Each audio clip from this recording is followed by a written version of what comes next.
अगर समझता है कि भीम आर्मी के कार्यकर्ता कमजोर है, सरकार का कान का चदरा फाड़ देंगे जब तक न्याय नहीं मिलेगा। ये बात जान ले। दलित दशरथ मांझी का वंशज है,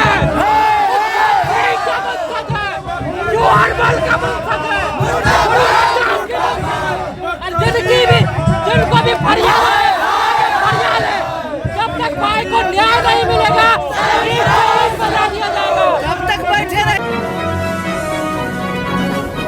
इस तरह से दलित लड़की के साथ जो अपराध होता है, अपराध के बाद पूरा देश समझदार हो जाता है। लेकिन गोल्डन दास जी जब पीड़ित परिवार से मिलने के लिए जाते हैं तो वहाँ के प्रशासन तमाम आरोप लगाकर उनको जेल में डाल देती है। इस गिरफ्तारी को आप कैसे देखते हैं? देखिए, जिस दिन गोल्डन दास की गिरफ्तारी हुई थी, गोल्डन दास के जाने से पहले पीड़िता के घर पर मैं मौजूद था, और गोल्डन दास जब जाते हैं पीड़िता के घर पर तब से और गोल्डन दास की गिरफ्तारी होती है तब तक जो है हमारा जो है कैमरा ऑन था, और मोबाइल में हम अपने कैमरे में उन तमाम चीज़ों को जो है रिकॉर्ड करने की कोशिश की है जो पुलिस प्रशासन बात कर रही है। तो मैं आपको बता दूं कि तमाम जितने सारे मीडिया बंधु हैं और सभी लोग को तो मेरे तरफ से जय भीम है कि आप लोग जो है गोल्डन दास के मुद्दे पर हमसे बयान ले रहे हैं। और देखिए, गोल्डन दास की जो गिरफ्तारी हुई है ये एक साजिश के तहत और प्री प्लान के तहत हुआ है, क्योंकि सोचिए ये 11 तारीख को पारू के लालू छपरा गांव में रूपा कुमारी के साथ घटना को अंजाम दिया जाता है, और 12 तारीख को जब ये पब्लिक प्लेस में आता है तो अलग अलग पार्टियों के जनप्रतिनिधि मंडल जो है लालू छपरा गांव में जा रहा था, और उसी कड़ी में जब सप्ताह दिन से अधिक हो गया और जो आरोपी है वो पकड़ा नहीं गया, तो गोल्डन दास जो भी बहुजन आर्मी के राष्ट्रीय अध्यक्ष हैं वो न्याय दिलाने के उद्देश्य से, और जो उनका अपना स्टाइल है न्याय छीनने का, उसी स्टाइल में जो है वहां पर न्याय दिलाने के उद्देश्य से गए थे। और जब पीड़िता की मां से मिलकर बाहर निकले तो तमाम लोग जो है गोल्डन दास का बयान सुनने के लिए बेताब थे, और गोल्डन दास जैसे ही बाहर निकले तो वो जो है अपने दर्शकों को जो है अपने तमाम जो यहाँ पर उनको देखने के लिए समर्थक आए थे दूर दराज से, लगभग बिहार के 2-4 अगर डिस्ट्रिक्ट को छोड़ दें तो हर एक डिस्ट्रिक्ट से गोल्डन दास के समर्थक आए थे देखने के लिए। और गोल्डन दास जब भाषण देना शुरू करते हैं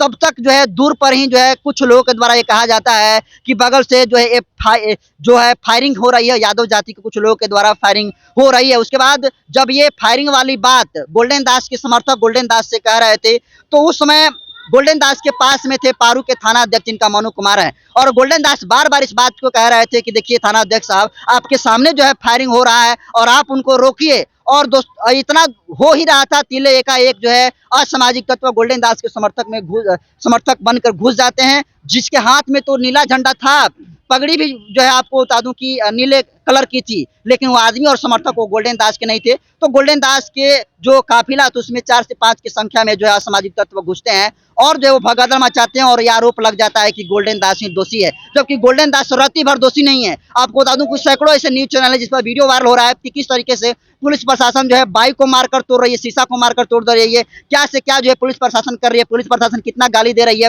और पुलिस प्रशासन कितना लाठीचार्ज करके जो है किसको खून रंजित कर दी है। तो तमाम कैमरे में कैद है, लेकिन पुलिस प्रशासन ये कह रही है कि नहीं गोल्डन दास ने भड़काऊ भाषण दिया। तो भाई निश्चित तौर पर हम मानते हैं कि अगर कोई गलती किया है तो उसके लिए कानून में सजा का प्रावधान है। तो गोल्डन दास अगर भड़काऊ भाषण दिया है, अगर वो गोल्डन दास तोड़फोड़ किया है तो भाई आप उसको पब्लिक प्लेस में लाइए, आप वीडियो जारी करिए, प्रेस कॉन्फ्रेंस के माध्यम से मीडिया के सामने इस बात को लाइए कि नहीं गोल्डन दास ने कौन सा ऐसा उग्र भाषण दिया कि भगदड़ मच गई। नहीं तो ये पूरा का पूरा हम जितने भी सारे मीडिया बंधु जुटे हैं ये मामले को जो है लीपा पोती होने का काम हो रहा है, और तमाम सोशल मीडिया के चाहे साथियों चाहे सोशल इंटेलेक्चुअल क्लास लोग हैं, वकीलों की बड़ी टीम है, इस जो पुलिस प्रशासन ने प्रेस कॉन्फ्रेंस करके इस पर रोक लगाने का काम किया मुजफ्फरपुर हत्याकांड में, इस पर जो है सवाल उठ रहा है। और इसमें अभी भी सवाल ये उठ रहा है कि देखिए एक डॉक्टर किसी से इफेक्टेड हो सकता है, इसलिए इस पर मेडिकल बोर्ड जो है बैठाकर इस मामले की जांच होनी चाहिए। और सीबीआई जो है जब इस सीबीआई की जांच इस मामले में बैठेगी तो गोल्डन दास बाइज्जती बरी होंगे, और गोल्डन दास को जिस तरीके से आरोप लगाकर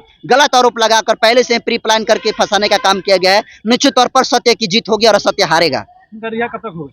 देखिए, रिहाई की अगर बात करें तो ये लीगल मामला है, और जितने भी कानूनी सलाहकार हैं जो वकील है उन वकीलों का अगर हम देख रहे हैं कि बहुत सारे लोगों से बात हो रही तो कह रहे हैं कि गोल्डन दास के ऊपर मुजफ्फरपुर रूपा हत्याकांड में जो है कुल 15 जो है धाराएं लगाई गई है, जिसमें 1 या 2 धारा जो है जैसे 307 हो गया और एक और धारा है जो कि थोड़ा सा ग्रेस थोड़ा सा मतलब सीरियसली वो लेने वाला वो थोड़ा सा धारा है, बाकी कोई धारा में जान नहीं है। और पुलिस प्रशासन ने जो भी धारा लगाने का काम किया है, जब वो ट्रायल होगा कोर्ट में तो वो कोई भी जो है ट्रू नहीं होगा, वो फाल्स हो जाएगा। और गोल्डन दास बहुत जल्द जो है जेल से निकलने वाले हैं और तमाम जिस तरीके से वो पहले काम करते थे वो काम करेंगे। और क्योंकि अब गोल्डन दास से तमाम लोगों की उम्मीदें जुड़ी थी और बहुजन समाज के ही एक बेटा थे गोल्डन दास, तो निश्चित तौर पर गोल्डन दास जी बहुत जेल से 2-3 महीना कह सकते हैं, हार्डली 3 महीना कह सकते हैं, गोल्डन दास 3 महीना के अंदर निकल जाएंगे और अपने अंदाज में जो है काम करने का काम करेंगे। वहाँ के प्रशासन तो कह रही है कि अपराधी हैं, गुंडा किस्म के आदमी है। नहीं, यही तो सबसे विडंबना है। देखिए, बहुजन समाज में जो कोई व्यक्ति जो है शोषित वंचितों की लड़ाई लड़ता है और उसके लिए सड़कों पर उतर कर संघर्ष करने का काम करता है तो अपराधी बता दिया जाता है, क्रिमिनल बता दिया जाता है।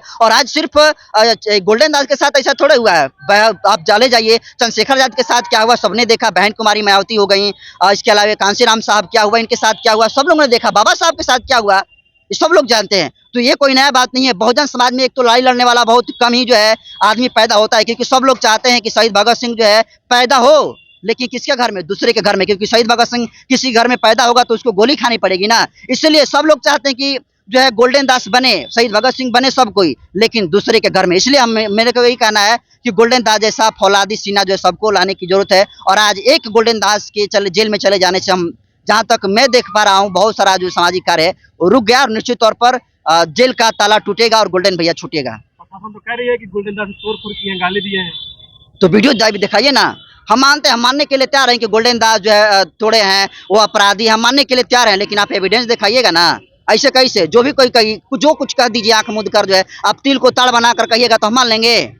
देखिए, हर एक पीला चीज जो है सोना नहीं होता है, जैसे हर एक गुजराती गांधी नहीं होता, उसी तरीके से इस मामले में लिपापोती करके गोल्डन दास को जो है फंसाने का काम किया जा रहा है। और ये सब कुछ स्क्रिप्टेड प्लान है। पुलिस प्रशासन जितना भी कह ले कि नहीं गोल्डन दास ने अपराधी है तो भाई हम मानने के लिए तैयार हैं, उनके समर्थक भी मानने के लिए तैयार हैं, लेकिन आप ये एविडेंस दिखाइए। हम कहेंगे कि गोल्डन दास को जेल में चढ़ाइए और इतना साल चढ़ाइए कि गोल्डन दास जेल से बाहर नहीं निकले, लेकिन ऐसे ही प्रूफ दिखाइए। सर अगर अपराधी है तो अपराधी के उसमें एक्ट बना है और उसके लिए नियम और धाराएं बनी हुई है, ऐसे किसी को आप अरेस्ट कर लीजिएगा तो कल क्या पता है आज हम बोल रहे हैं कल हमको भी गिरफ्तार कर लेगा कि ये रेप किया है। तो इसी तरीके से पुलिस प्रशासन जो है फंसाने का काम किया है। कहना यह है कि देखिए जितने भी लोग शोषित वंचितों की लड़ाई लड़ते हैं और जो लोग सड़कों पर उतर कर समाज के लिए लड़ाई लड़ते हैं और अपने सीने पर गोली खाने के लिए तैयार रहते हैं, पीठ पर जो है लाठी खाने के लिए तैयार रहते हैं, उनको जो है गलत आरोप लगाकर जो है फंसाने का काम किया जाता है। और ऐसा पहले भी होता था, आज भी हो रहा है और आने वाले समय भी होगा। लेकिन अब जो है लड़ाई एकजुट कर मिलकर लड़ने की जरूरत है। और आप लोग को मैं बता दूं कि गोल्डन दास की जिस तरीके से गिरफ्तारी हुई है, पूरा देश जो है जितने भी सारे देश में रहने वाले अम्बेडकरवादी हैं जो गोल्डन दास के कामों को पसंद करते हैं, उसको लेकर देश की राजधानी दिल्ली के जंतर मंतर पर 10 तारीख को प्रोटेस्ट होने जा रहा है। और ये अब तक का ऐतिहासिक प्रोटेस्ट गोल्डन दास के बारे में कहा जा रहा है। इसलिए 10 तारीख को जितने भी सारे दर्शक लोग इस चैनल के माध्यम से देख रहे हैं तमाम लोग जो है दिल्ली के जंतर मंतर पर जुटने का काम करें, क्योंकि यह लड़ाई सिर्फ एक गोल्डन दास की नहीं है। ऐसे सैकड़ों गोल्डन दास रोज जो है जेल में जा रहे हैं। और गोल्डन दास ने उनकी खास बहन रूपा नहीं थी, वो समाज की बहन थी, और समाज की बहन को गोल्डन दास ने अपना बहन मानकर जो है वहां पर न्याय दिलाने के लिए गए थे और उनको जो है गलत तरीके से गिरफ्तार कर लिया गया। उम्मीद है कि आवाज जो है गूंजेगी और पुलिस प्रशासन के कानों तक जाएगी और निश्चित तौर पर गोल्डन दास की रिहाई होगी। ये तो हम तो कह रहे हैं कि ये ऊपर जो है जो हम काम नहीं किए हैं उसकी भी धारा हमको लगा दिया है। दो जो है देखिए परैया थाना एक चंदौती थाना है, ये जो धारा लगाने का काम किया है, जो उनके कांड संख्या मेंशन करने का काम किया गया है, तो ये जो चंदौती थाना का केस है और जो ये परैया थाना का है वो तो दूसरे एगो मियाँ मुस्लिम जाति समुदाय से आते हैं और एक जो है पप्पू यादव के जो है पुत्र हैं जिनका नाम जो है गोल्डन है। तो मतलब दुनिया के जितने सारे गोल्डन है वो गोल्डन दास जो बहुजन आर्मी के राष्ट्रीय अध्यक्ष हैं उन पर जो है केस लादने की कोशिश की गई है। तो निश्चित तौर पर पुलिस प्रशासन इस मामले में जो है मुझे लगता है कि फंसने का काम करेगी और पुलिस प्रशासन ने ये गलत आरोप लगाकर गलत जो है ये केस मेंशन करके अपने पैर पर जो है कुल्हाड़ी मारने का काम किया है। बहुत बहुत धन्यवाद। चप्पा गूंज उठेगा, जय भीम के नारे से फांसी देना होगा, सरकार का ईंट से ईंट बजा दिया जाएगा। सरकार जान ले कि भीम आर्मी का झंडा और झंडा दोनों मजबूत है। अगर समझता है कि भीम आर्मी का कार्यकर्ता कमजोर है, सरकार का कान का चदरा फाड़ देंगे जब तक न्याय नहीं मिलेगा। ये बात जान ले। दलित दशरथ मांझी का वंशज है, जोहरमल का वंशज है, जिनको भी फरियाद है, जब तक भाई को न्याय नहीं मिलेगा बजा दिया जाएगा। जब तक बैठे रहिएगा सर ऐसे